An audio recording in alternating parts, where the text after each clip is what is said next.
পশ্চিমবঙ্গের মাননীয় রাজ্যপাল জগদীপ ধনকর মাঝে মাঝেই বলছেন যে রাজ্যের আইন শৃঙ্খলা অবস্থা একেবারে ভেঙে পড়েছে, ল অ্যান্ড অর্ডার একেবারে ঠিক নেই। আর একথা শুনে অনেকের মনেই এই আশঙ্কা তৈরি হচ্ছে, তাহলে কি কেন্দ্র রাজ্যের ওপরে প্রেসিডেন্সিয়াল রুল বা রাষ্ট্রপতি শাসন চাপিয়ে দেবে? এখন সাধারণ মানুষের মনে লাখ টাকার প্রশ্ন যে সত্যিই কি যখন খুশি যেমন খুশিভাবে কেন্দ্র সরকার চাইলেই কোনো একটা রাজ্যে রাষ্ট্রপতি শাসন জারি করতে পারে? সংবিধান কি বলছে? এই ভিডিওতে আমরা পুঙ্খানুপুঙ্খভাবে জানবো যে সংবিধান মোতাবেক ঠিক কোন পদ্ধতির মাধ্যমে কেন্দ্র কোনো একটা রাজ্যের ওপরে রাষ্ট্রপতি শাসন জারি করে এবং বর্তমান পরিস্থিতির নিরিখে আদতেও কি পশ্চিমবঙ্গে কেন্দ্র সরকার চাইলেই রাষ্ট্রপতি শাসন জারি করতে পারে? ভিডিওটা প্রথম থেকে শেষ অবধি একটু ধৈর্য ধরে দেখতে হবে। ভারতের সংবিধানের আর্টিকেল নাম্বার 356 অনুযায়ী প্রেসিডেন্সিয়াল রুল বা রাষ্ট্রপতি শাসন কোনো একটা রাজ্যে জারি করা যায়।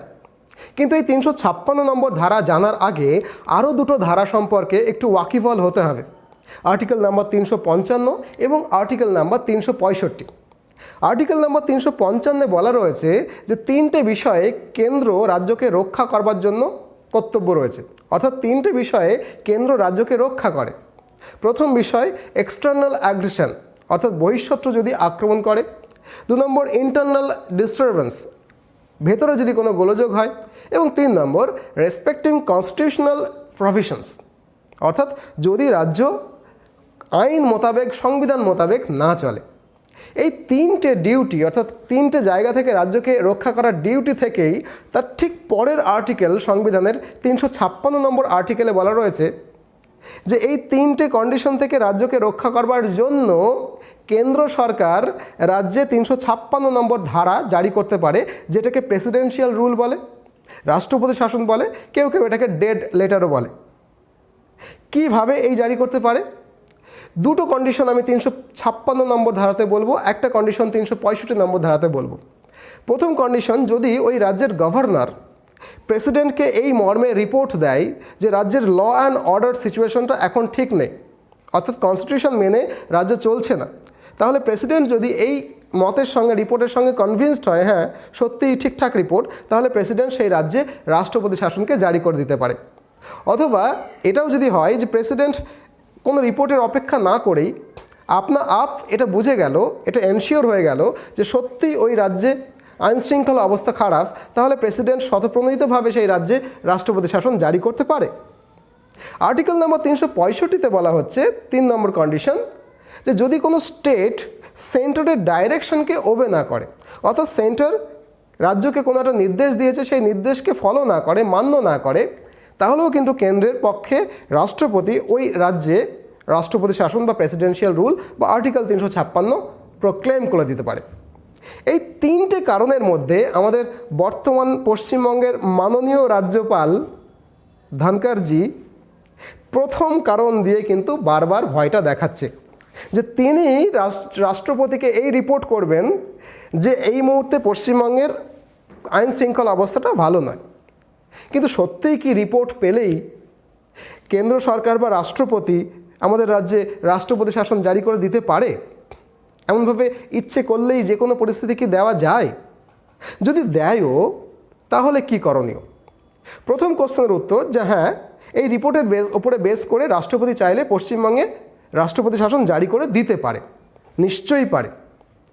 কিন্তু সেকেন্ড যে কথাটা আমাদেরকে বলতে হবে, রাষ্ট্রপতি শাসন রাজ্যে জারি হলে তার কিন্তু একটা জুডিশিয়াল রিভিউরও ব্যবস্থা আছে, অর্থাৎ সুপ্রিম কোর্ট এইটা খতিয়ে দেখতে পারে যে এই যে প্রেসিডেন্সিয়াল রুল ওয়েস্ট বেঙ্গলে চালু হলো, it is subject to judicial review and this satisfaction, যে রাষ্ট্রপতি স্যাটিসফাইড হয়েছে, এই স্যাটিসফ্যাকশনটা of the president must based on the relevant material. ঠিকঠাক ঠোস কিছু কাগজপত্র যুক্তি তর্কের উপরে বেস করে এই রাজ্যে ঠিক কারণে এই রাজ্যে প্রেসিডেন্সিয়াল রুলটা বলবৎ করা হলো কিনা, অর্থাৎ সুপ্রিম কোর্টের এখতিয়ার রয়েছে এটাকে খতিয়ে দেখার। এখন যদি আমাদের রাজ্যে বা কোনো একটা রাজ্যে প্রেসিডেন্সিয়াল রুল চালু হয়ে যায়, তাহলে নর্মালি ডেট অফ ইস্যু থেকে, যেদিন থেকে প্রেসিডেন্সিয়াল রুল চালু হলো, 2 মাস কোনো অ্যাপ্রুভাল লাগে না।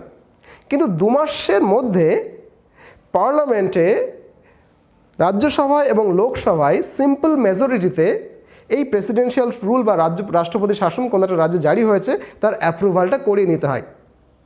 এইভাবে অ্যাপ্রুভ করানোর পর 6 মাস করানোর পর 6 মাস ওই প্রেসিডেন্সিয়াল রুলটা বলবৎ থাকবে, আবারও 6 মাস করে মোট 3 বছর পর্যন্ত কোনো একটা রাজ্যে প্রেসিডেন্সিয়াল রুলকে চালু রাখা যায় বা জারি রাখা যায়।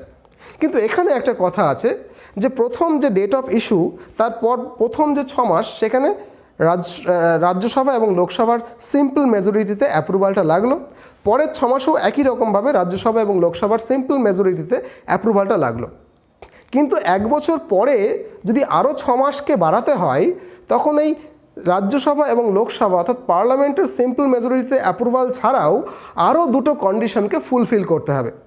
কন্ডিশন নাম্বার 1, সেই সময় দেশে বা দেশের কোনো একটা অংশে ন্যাশনাল এমার্জেন্সি জারি থাকতে হবে বা জাতীয় জরুরি অবস্থা জারি থাকতে হবে।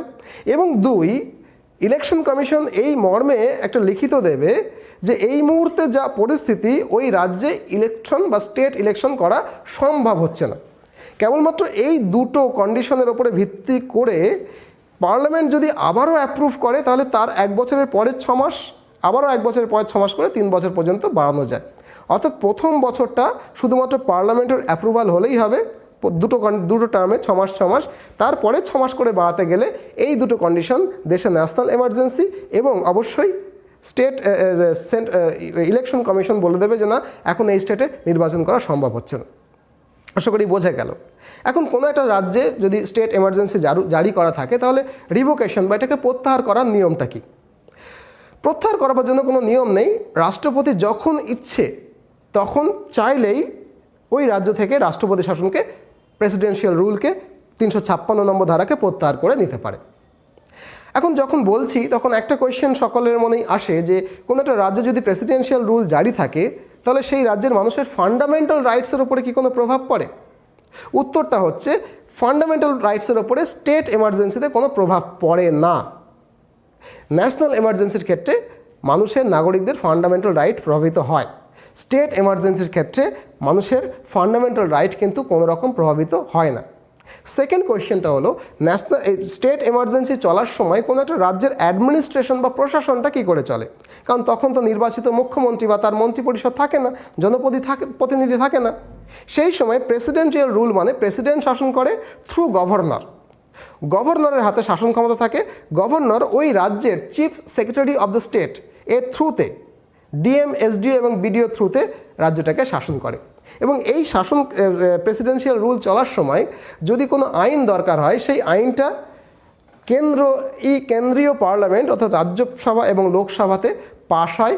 যেভাবে কেন্দ্রীয় আইন পাশ হয়, যেহেতু রাজ্যের ক্ষমতা তখন কোনো নির্বাচিত বিধানসভা বিধান পরিষদ থাকে না, সেই জন্য কেন্দ্র সরকার কেন্দ্রের পার্লামেন্টে ওই রাজ্যের জন্য দরকারি আইন কানুনগুলোকে পাশ করে ফেলে। তো এই হলো আমার যেটুকু বলার সেটুকু বলে ফেললাম। আশা করি এবার তোমরা বুঝতে পারবে যে আমাদের রাজ্যে সত্যি কি রাষ্ট্রপতি শাসন জারি করার মতো অবস্থা আছে কি? উত্তরটা তোমরাই দেবে। উত্তরটা কি? যদি রাজ্যপাল এই মর্মে রিপোর্ট দেন আর রাষ্ট্রপতি বিশ্বাস করেন তাহলে নিশ্চয়ই পারে।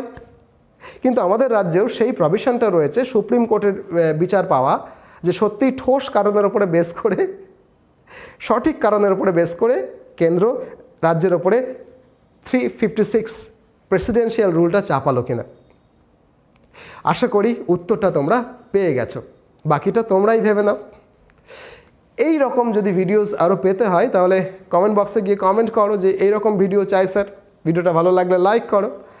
আর এই ভিডিওসগুলো সমেত আমাদের যদি WBCS এর নতুন ব্যাচে ভর্তি হতে ইচ্ছে হয়, যেখানে সপ্তাহে 6 দিন করে ক্লাস হচ্ছে, recorded video class, PDF notes, daily mock test, weekly mock test, monthly mock test হচ্ছে। আমার ক্লাস যদি পেতে চাও এবং আমার অন্যান্য টিচারদের ক্লাস পেতে চাও, WBCS 2021 যদি পাখির চোখ হয়, এখন এই নম্বরে ফোন করো আর আমাদের সেক্রেটারিদের সঙ্গে কথা বলে নাও কীভাবে নেওয়া যাবে অ্যাডমিশন। ভালো থাকো। নতুন হলে চ্যানেলে ভিডিওটাকে লাইক করো আর চ্যানেলটাকে সাবস্ক্রাইব করে নিও। ভালো থাকো। Tata, by.